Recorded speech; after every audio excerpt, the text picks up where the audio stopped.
Thanks to you at home or on your portable TV watching machine for sticking around for the next hour. You know, I take just 3 days off, and not only does Ted Stevens lose, they shut down the Senate to salute him. Wow, it's good to be back. What does it take to get a minute-long standing ovation in the United States Senate, where they're really not supposed to do standing ovations? It looks like 7 felony corruption convictions is a good place to start. Uncle Ted, I'm going to miss you. This Senate will miss you. Your state will miss you. And America will miss you. The nation's highest-ranking convicted felon, Uncle Ted Stevens, takes an hours-long victory lap, in the U.S. Senate today, while the auto industry remains on life support. With millions of American jobs and the core of the American manufacturing base on the line, Senator Debbie Stabenow of Michigan joins us live. So far, the Obama transition rumors have given us a Clinton Justice Department person as potential Attorney General, George W. Bush's Secretary of Defense as potentially keeping his job, and oh yeah, day after day and leak after leak about the former First Lady, Senator Clinton, as Secretary of State. Is this change we can believe in? Can one person actually make change happen? Tipping Point author Malcolm Gladwell is here with his view. Know who's having a bad time right now, besides investors and job holders? Try Republicans. Approval ratings in the 30s. The long knives out for each other. Self-doubt expressed publicly. But there may be a sliver of light at the end of the tunnel. Could it be Mike Huckabee? Mike Huckabee joins us live from a very telling location. And the lame duck watch continues tonight on Iraq. Once you find out what's in that new proposed agreement for keeping our troops there, it will be clear to you why they have not yet translated it into English for us to read. Ah, the quackitude. The Rachel Maddow Show starts now.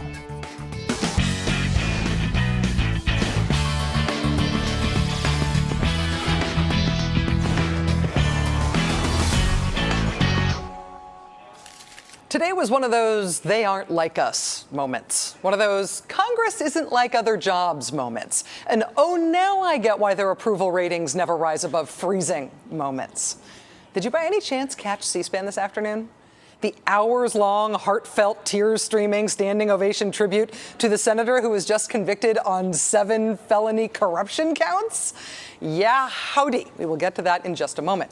But first, to the future of that Senate. We have been telling you for days now that Decision 08 is not over, and boy, did we mean it. Tonight, we have brand new numbers to report just coming in from day 2 of the Minnesota hand recount. Just under 3 million votes are being retabulated in the Senate race between Republican incumbent Norm Coleman and Democratic challenger Al Franken. With 42.33% of the state's ballots now recounted, Senator Coleman leads the recount with 43.28% of the vote. Franken has 40.07%. Franken picked up 41 votes after day 1 of the counting yesterday, narrowing Coleman's lead from 215 votes to 174 votes. But as of right now, that is on the move again. Franken is trying to unseat Coleman, vying for the honor of joining one of the country's elitiest clubs, the U.S. Senate, a distinguished group which today did anything but distinguish itself.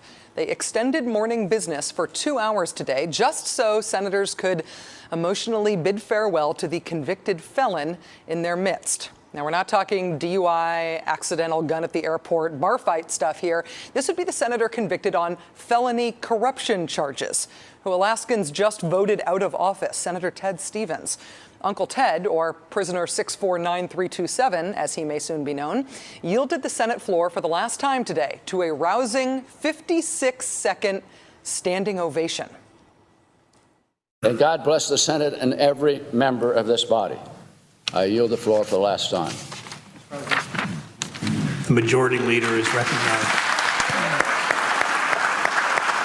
You know, mathematically, this works out to, I think, 8 seconds of heartfelt standing applause for each of his felony convictions. Count 1, false statement scheme. Count 2, false statements on his 2001 Senate financial disclosure form. Count 3, false statements on his 2002 Senate financial disclosure form. Count 4, false statements on his 2003 form. Count 5, that pesky 2004 form. Count 6, false statements on his 2005 form. Oh yeah, that was a good one. And count 7, false statements on his 2006 form. You know, a standing ovation never happens in the Senate. It is a violation of Senate rules and customs. They apparently save it for very special occasions, like what used to be called Felon Sneaking Out the Back Door Day. Shouldn't Senator Stevens be packing up his own boxes and hitching a midnight Greyhound out of town, hoping to hit the bail bondsman first thing in the morning? Shouldn't he at least not receive a rousing, emotional send-off from his colleagues? Retiring New Mexico Senator Pete Domenici even offered up this somewhat frightening praise today. Quote, "More than anyone else, you, Ted, have taught me the meaning of representing my state." So everything you ever needed to know about serving your country in the Senate, representing your state, you learned from a convicted felon. Wow, your constituents must be really proud. You know, it wasn't just the Republicans heaping praise on their disgraced, possibly prison-bound cloakroom buddy. It was the Democrats as well. Senate Majority Leader Harry Reid inexplicably got in on the "nobody loves the corrupt senator felon guy more than I do" chorus. For Ted Stevens, public service has been more than a career. It's really been his life's calling. But his career has been more than about longevity. He's been an advocate for his state, and that's an understatement. I've said in the past that though Senator Stevens flew in World War II with the Flying Tigers, here on the Senate floor, he will always be remembered as a lion. Are you serious? A lion? You know, I understand that the Senate is famously collegial. You guys are nice to each other no matter what. I get that. But honestly, this was... You guys work for us. At least fake a little concern for the dignity and integrity of the job you guys do, okay? Be skeevy in private, really. Anyway, after this nauseating display of my honorable friendliness was over, our senators got back to the important business of deadlocking on the future of the American auto industry, which at this very moment hangs in the balance. Republicans and Democrats in the House and Senate were yet again unable to agree on, 1, whether the auto industry deserves a bailout, 2, who is to blame for the sorry state of the big three, and 3, what strings should be attached if an agreement to help is reached. One wing of the Republican Party, led by Alabama Senator Richard Shelby, says let them go bankrupt. Some Democrats in the House and Senate say they're willing to fork over $25 billion if the companies can come forward with a plan for how exactly they intend to save themselves. And today, a third group emerged, a bipartisan group led by 6 U.S. senators, all of whom represent auto industry states. They are saying we've got to do something and we've got to do it now. Specifically, they're recommending that they get $25 billion out of a previous government loan that was intended to green up the auto industry. Can Congress actually reach a deal before the end of the year? And if they get saved, if the big three get saved, what strings should be attached to the bailout that saves them? Joining us now is Michigan Democratic Senator Debbie Stabenow, who's part of that bipartisan group pushing to give the automakers a $25 billion emergency loan. Senator Stabenow, thank you so much for joining us tonight. It's great to be with you, Rachel. Senator, nobody wants the car companies to fail. But if they are going to fail anyway, nobody wants to lose $25 billion more on the way toward that ending. Do you believe that this is more than just staving off the inevitable? Well, I believe, first of all, that we can't allow them to fail because part of our energy future are those hybrid plug-in vehicles that frankly will get us off of foreign oil much faster than drilling. And when we look to the future in terms of manufacturing, whether it's defense, whether it's aerospace, whether it's a multitude of other industries, autos are an incredibly important part of that. And, you know, 1 out of 10 people right now work directly or indirectly for the auto industry. So this is about American jobs, and I think it's really about the backbone of the middle class. So do I think that everything will be fine after a $25 billion loan? No, I think there's some tough times ahead. But we've got to help them get through a credit crunch that is facing the world. Canada's helping their automakers. Europe is helping their automakers because of the credit crunch. We need to get them with a bridge loan, and then as the author of the retooling loans to green the auto industry, I'm very focused on making sure we move to the green technologies. The great news is our incoming president is also very interested and committed to doing that. So I believe that's going to happen. I think that the imperative, the need to do something, the need to shore up these industries is something that is very widely shared. The only people who aren't saying that the industry, we should even try to save them, I would put as people on the very extremes of the political debate right now. But there is worry that the right sort of strings need to be attached to the funding so that the future of the auto industry, in President-elect Obama's words, is sustainable. Are you worried about taking away those environmental-related strings, again, on the legislation that you authored? Should there be other forms of strings? Should the companies be in some sort of receivership? Well, first of all, we don't take away any environmental strings. CAFE, fuel efficiency is going up. The retooling loan program is intact. We don't change it. I wouldn't want to change it. What we do is take the $25 billion that was put aside for that. We essentially borrow that to give them a bridge loan, and as they pay it back, it will go back into retooling. And I think that President-elect Obama will actually even do more, much more, as it relates to that. I do think there should be strings. I think it's appropriate. In fact, in the bipartisan group, we took some wonderful work by Congressman Barney Frank in creating an oversight board and accountability. We require them to have a plan to show that they are viable for the future. We put a number of different strings on it to hold them accountable and deal with executive pay and no golden parachutes and all kinds of those things that I think are very appropriate. But the bottom line is this, and what bothers me, Rachel, is that when this $700 billion bailout came through, AIG and Bear Stearns and Wall Street weren't being asked these kinds of questions. It was just they got the money. We're asking for 4% of it in a loan to keep 3 million people working in this country, middle-class jobs, actually making things, not just credit default swaps. I mean, actually making things. And we are seeing an entirely different standard. And that's a concern to me. And I'll tell you what, for those of us in Michigan who've gone through downsizing like crazy, you want to have a downsizing tour, I'm happy to show you around Michigan where we've lost 400,000 jobs. This is serious business, and there's a whole lot of families watching right now hoping that we're going to keep this industry going. Republican Senator Richard Shelby of Alabama, who has a lot of foreign-owned car companies operating plants in his state, he says let the big three go bankrupt. He says he's happy with just the foreign-owned companies building cars in his state. Republican Mitt Romney vying, obviously, for sort of moral leadership role in his party right now. He blames the whole crisis on unions. He says essentially let them go bankrupt as well. I'm sort of happy to ignore those guys, but I am wondering if you think that those arguments have any leverage in this debate. Well, first of all, we should say that the United Auto Workers, in their latest contract, have taken a 50% cut for new hires. I don't know anybody else in any employees that have done that. So there's major changes going on. I think, unfortunately, this idea that you can have GM go down and it won't affect Toyota or Honda or the others really doesn't, it shows they don't understand the connection. The same suppliers who are right on the edge right now, who supply the Detroit Three, also supply the foreign automakers. They supply defense contractors. They also supply aerospace. It's all connected. And it's interesting that in Europe, Toyota was part of an effort to go to the European Union to ask for $56 billion to be able to help them get through this credit crunch. And so this is not of their making. I'm not suggesting that every decision they've ever made was the right decision.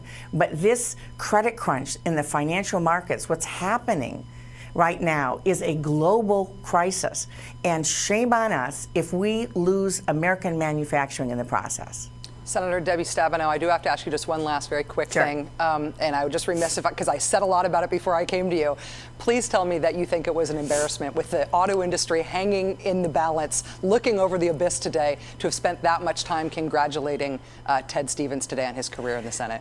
Well, let me say this, Rachel. I wasn't there on the floor. I chose not to participate. I certainly wish him and anyone else retiring well, but I'm excited about Mark Bakich, who just won that election. He's a Democrat, the current mayor of Anchorage. I was on the phone with him.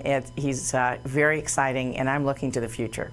Senator Debbie Stabenow of Michigan, thank you so much for your time tonight, Senator. It's nice to have you on the show. Thanks. Barack Obama promised change we could believe in, and the country said, we'll take it. But what about change we can notice? Rahm Emanuel? Clinton administration. Eric Holder? Clinton administration. Hillary Clinton? Clinton. And Bob Gates, Bush administration, Bush Jr.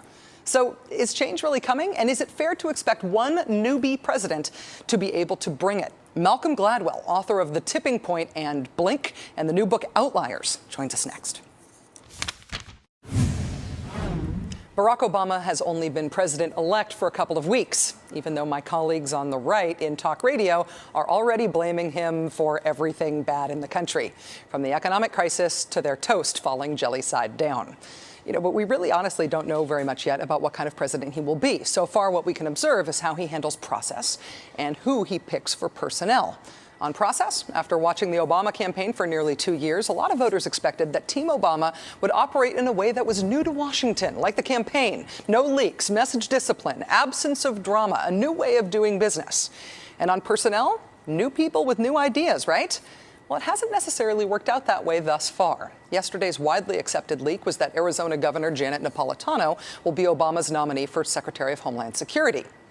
Fine, not much objectionable there, unless, like me, you think that the Department of Homeland Security should be annulled. But the leak itself is sort of just like it always happens in Washington. And the leaks about defense are that President Bush's Secretary of Defense, Bob Gates, could very well stay on the job. That's not just a leak, it's a leak about staying the same as the Bush administration.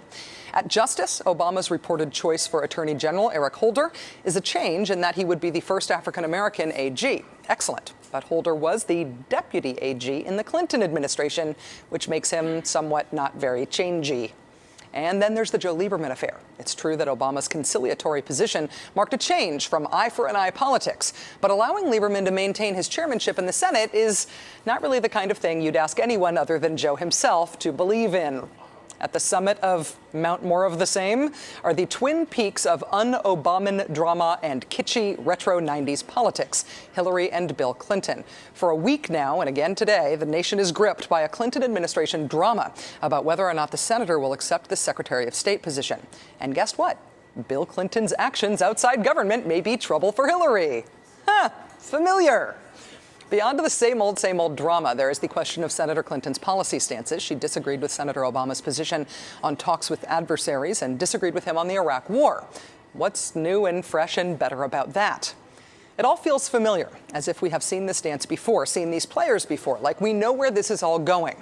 So will Barack Obama, could any candidate actually deliver change to a system of same old faces and same old practices?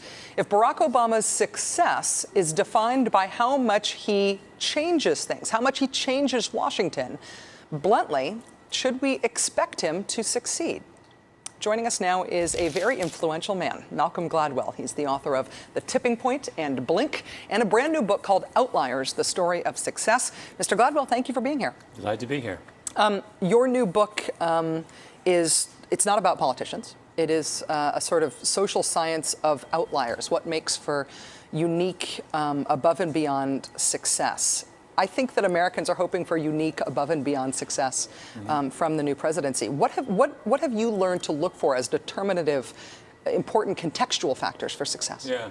Well, it's funny. As you were doing that lead-in, I felt a lot of sympathy for his choices, because one of the things we learn when we look at successful people is something called the 10,000-hour rule, which is an idea that expertise researchers have developed, which says that no one can master any complex task unless they have put 10,000 hours of practice in first.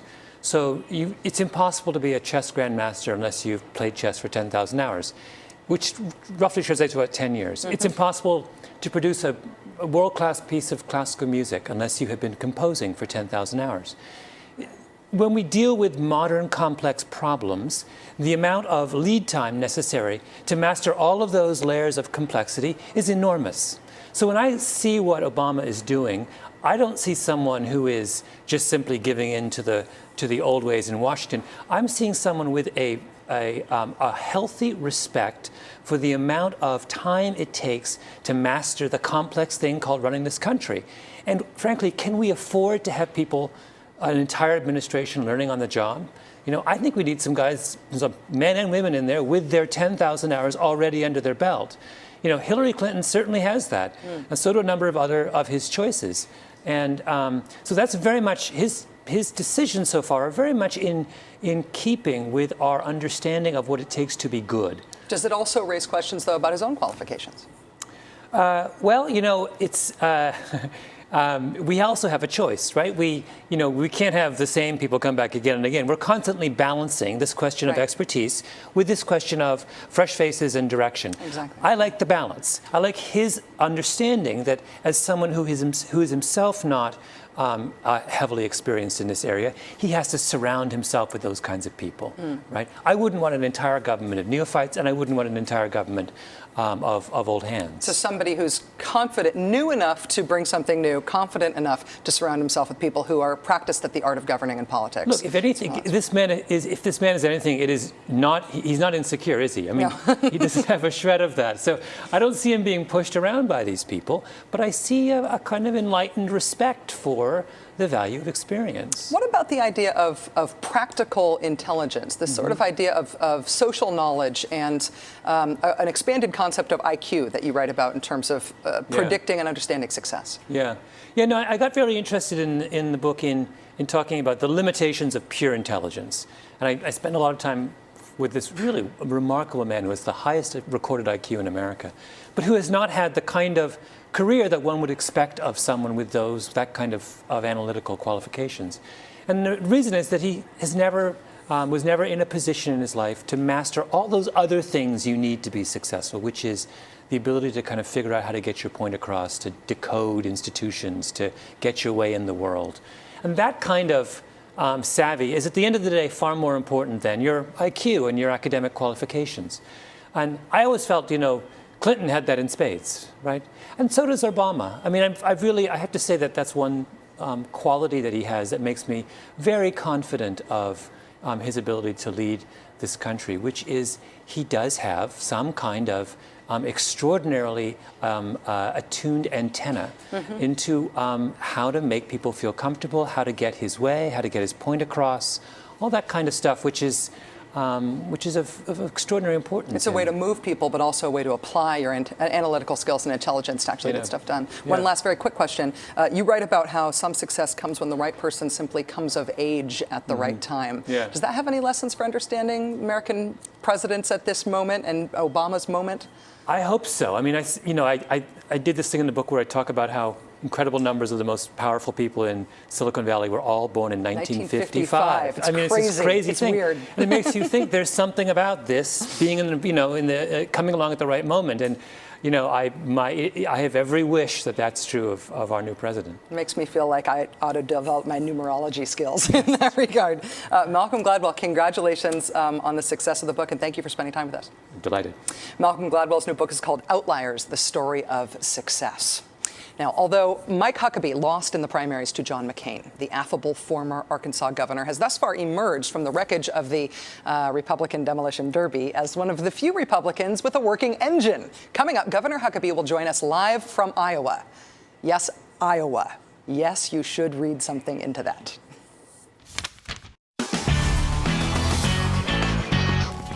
Only 34% of Americans have a positive view of the Republican Party right now. Coming up, I'll be joined live by Mike Huckabee to find out if he thinks that glass is 2/3 empty or 1/3 full. First, though, it's time for a few underreported holy mackerel stories in the news today.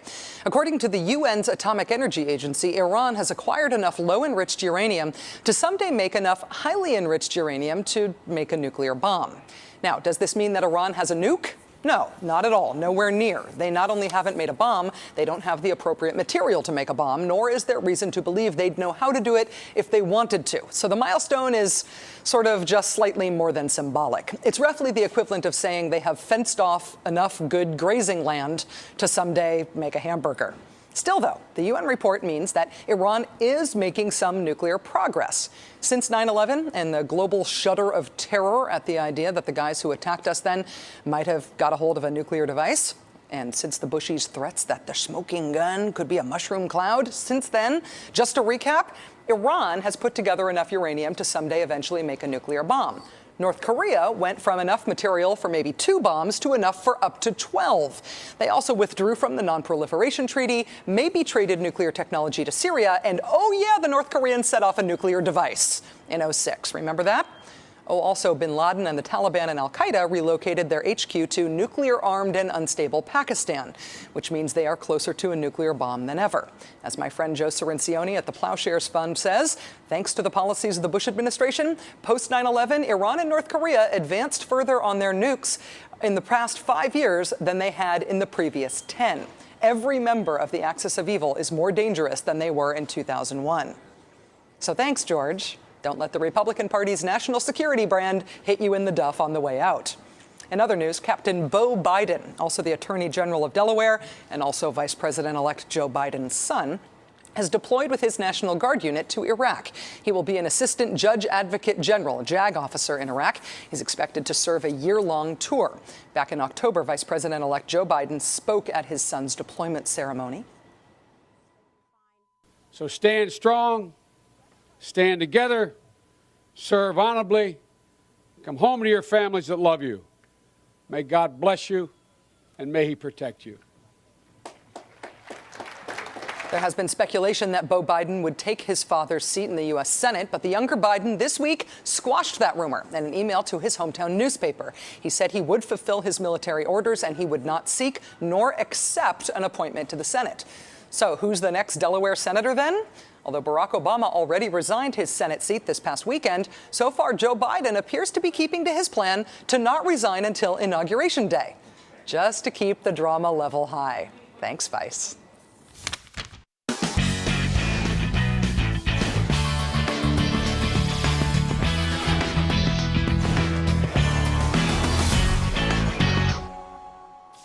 The Republican Party may have reached bottom. Today may be the day when the turnaround begins. But Rachel, what would make you think something like that? Why would you think they're turning around? Well, because it doesn't seem likely that it's going to get worse than what happened to Sarah Palin on tape today. Remember, she is just about the most famous Republican of them all right now. The future of the party, maybe. Well, first, the governor pardoned a turkey, what with Thanksgiving just around the bend and all. And then, well, there was this unfortunate bit of cringe-tastic camera framing. Now, what happens on the right side of the screen is the result of a turkey not getting pardoned. Close your eyes for a second unless you eat turkey, in which case you should probably see this so you can, yeah, okay. You know, oh, well, this was neat. Yeah. I was happy to get to be invited to participate in this, and you know, it for one, you need a little bit of levity in this job, especially with so much that has gone on in the last couple of months that has been so political, obviously, that it's nice to get out and do something to promote a local business and to just participate in something that isn't so heavy-handed politics that invites criticism. Certainly we'll probably invite criticism for even doing this too, but at least this was fun. Yeah, Governor, maybe move a little just in either direction, like about a mile, so the turkey slaughter is out of the shot. This is, oh, yeah, it's very bad. Like, maybe it really won't get worse bad. Oh, yeah. Huh. Yeah. In fact, a new Gallup poll released today shows that the Republican brand has never been measured at worse levels. Just 34% of Americans say they have a favorable view of the Republican Party, while 55% of Americans hold a favorable opinion of the Democratic Party. The Republican Party unfavorable rating is 61%. That's the highest this polling organization has recorded for the GOP since the measure was first established in 1992. The Gallup poll quantifies what has looked and sounded like trouble for a couple of years now. Try as they may to separate themselves from the Bush administration, the country is way down both on the president and equally down on those who got him elected twice and those who stood for his agenda for 6 years. Consider the party's regional problem. The Republicans have zero, count them, zero House members from New England now. They have 0 senators from the West Coast, and they have just 3 senators from the Northeast. 2 of them are moderates from Maine. The party's collapse has given rise to a sort of a circular firing squad. The criticisms are many, and at times they are contradictory. Some folks want the Republican Party to become more moderate on the issues. The Republican governor of Utah told Politico.com today, quote, "There's a fundamental tone deafness with our party when it comes to the environment." The conservatives who dominate what's left of the GOP caucus think that their party is not conservative enough. while other conservatives, like columnist Kathleen Parker, are blaming the conservative religious right. She wrote this week, quote, "The evangelical right-wing oogity-boogity branch of the GOP is what ails the erstwhile Conservative Party and will continue to afflict and marginalize its constituents if reckoning doesn't soon cometh." So allow that this may be the GOP's low political point. What will be the signs of inevitable revival? An analysis of the election results by the New York Times showed a vast majority of the country moving left on Election Day 08, but that same map showed that across large areas of the South, well, maybe not large areas, but some areas of the South, particularly in Arkansas, Tennessee, Alabama, and Mississippi, the vote actually swung to the right, meaning that those areas got more red compared to the last election, not less red. Republicans in those areas made big gains in counties that were disproportionately white and working class. Another sign of life from an otherwise catatonic party, the 2012 campaign is kind of sort of maybe already underway. There is a man with a plan who is currently on a book tour in of all places, Iowa. Mike Huckabee is that man. I wonder why Iowa made the tour. Here he is, former presidential candidate Mike Huckabee, live in Iowa. He's the author of the new book, Do the Right Thing, Inside the Movement That is Bringing Common Sense Back to America. Governor Huckabee, thank you so much for being on the show. Thanks for joining us. Thank you very much, Rachel. And by the way, I want you to know, don't blame me. I was born in 1955. I heard your previous guest, so I felt very vindicated by his comment of all the smart people born in 1955. Specifically, that means that you need to be a software billionaire, so you might want to give up on this whole politician thing. Well, there's a lot of people that wish I would give up on it. But let me set the record straight as to why I am in Iowa. I'm on a book tour. And you know what you do on a book tour? You sell books. And guess where I'm likely to find a pretty good audience for books? It's the place where I have a huge constituency and won the Iowa caucuses. So please don't read a whole lot about my geographical presence, because I'm going to be in 56 cities over the next 2.5 weeks. It just so happens that 2 of those 56 cities will be in Iowa. But that's because we've got a lot of friends here, and it was a big event for us. And the first chapter of the book is called I Love Iowa. Well, I understand the explanation, and I give you credit for. You have to explain things in your own terms, so I'm sorry for having said that everybody should read indeed. Something into you being in Iowa. But let me ask you, given that, do you not want to be considered as among the roster of people who may be vying for the presidency, the presidential nomination of the Republican Party next time around? Do you sense that there is a leadership race going on in your party right now, and do you want to be part of it? Well, I don't want to be considered because 4 years ago, all the people that were being touted as the front runners, none of them made it. We were talking about President Bill Frist, President George Allen, President Rudy Giuliani. And so if you're one of the names early on, that probably means you haven't got a chance. Right now, I'm busy doing a television show, about to launch a commentary series on ABC Radio Network in January. This book is out. I think I'm having a lot of fun getting this message out in the book called Do the Right Thing. And so I'll spend some time helping other candidates, but it's not right now even on my agenda to start thinking about something 4 years away. And I really mean that. I understand. Well, you certainly are everywhere in your media career and with the new book out right now. And people are talking about you as particularly representing a likable, overtly Christian presence among the Republican leaders that made a good run of it in 2008. And I wonder what your reaction is to the argument from conservative columnist Kathleen Parker this week that the Republican Party has essentially been hamstrung by being seen as too religious, that Christian conservatives are actually a strategic detriment to the party. I was very surprised that Kathleen took that position. I think it's completely wrong-headed. Look, here's the fact. If all of the people who are people of faith were to leave the Republican Party, who would make the phone calls? Who would go and man the headquarters late at night? Who is it that would go knock on doors and that would be the foot soldiers for the party? I guarantee it wouldn't be necessarily the establishment types. They'll go to the cocktail parties. They'll write big checks. But they're not going to be out there grinding it out day after day. So if the party really does want to become a party of angry old white guys that become about as relevant as the Whigs, then throw the religious people out of the party and we'll get there in a hurry. But let me tell you what I think has to happen. This is not about religious people versus irreligious people. What people want in a Republican Party is a party that can function and actually run the government. I was a governor for 10.5 years, and what people judged me on was not whether I prayed, but whether we've improved schools, rebuilt our road system, whether or not we reformed health care and provided health for children who were going to school, whether we could tackle the issues like childhood obesity. If you can succeed at things like that, people don't really care as much. But Republicans want somebody who have clarity of conviction. So that is important when it comes down to looking at whether you respect the sanctity of life, the Second Amendment. But at the end of the day, you can have all the slogans you want, but you have to be competent and get the job done. Governor, I don't think the argument, though, is that people who are religious should not be part of the party or shouldn't even be activists. I think the reaction is in part to some of what you've articulated about how to explain your values. You got a lot of heat and got a lot of controversy for having said that you hoped that the Constitution could be altered to make it more like the Word of God, and that the Constitution was more easily alterable than the Word of God, and so that's the one we should want to change. Making an overt religious argument for how the country should be governed, I think, is what some of the reaction is against. Not that you have your heartfelt faith-based beliefs, but that you would expect that Americans should want to make the country more like your theological vision. Well, I don't have any intention, and I don't know of anyone who does, that we would force people to pray or force them to go to church or tithe their income. That's not a government function. What I do think people want is to know that there is a connection between the economy of our nation and the morality of our nation. Let me give an example.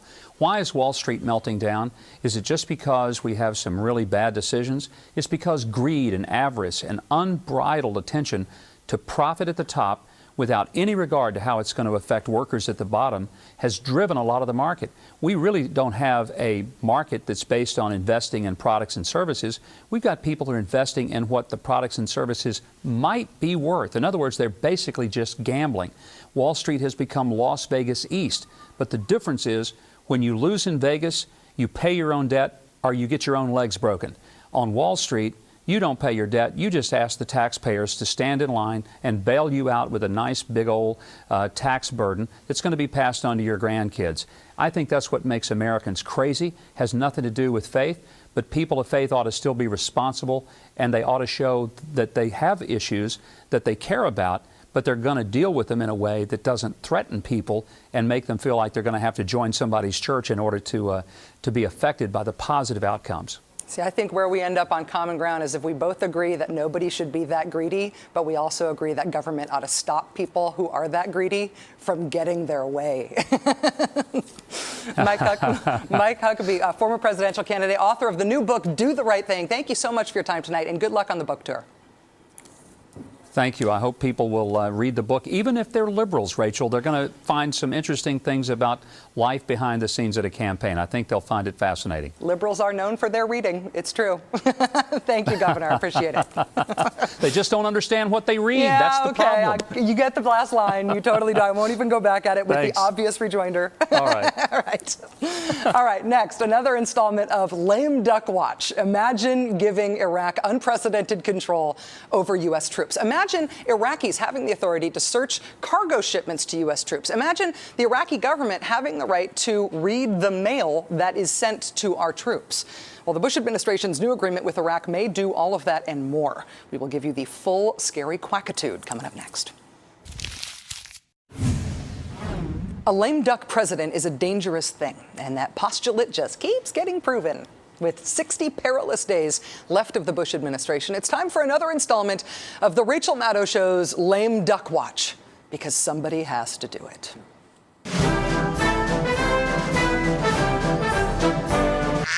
Iraq watchers have been squawking about the expiring status of forces agreement with the Iraqi government, with the expiring UN mandate governing the U.S. troop presence in Iraq. Without that agreement, January 1st, 2009 might very well have seen big trouble for U.S. forces, like Saigon 75 helicopters on the embassy roof kind of trouble. With most of the world enthralled by Barack Obama's election, the Bush administration has been negotiating a new deal to replace the UN mandate. The new deal, which is just between the Iraqi government and the American government, that was signed in Iraq on Monday, but it does still need the agreement of the Iraqi parliament. Our Congress doesn't get to sign off on it, but their parliament does.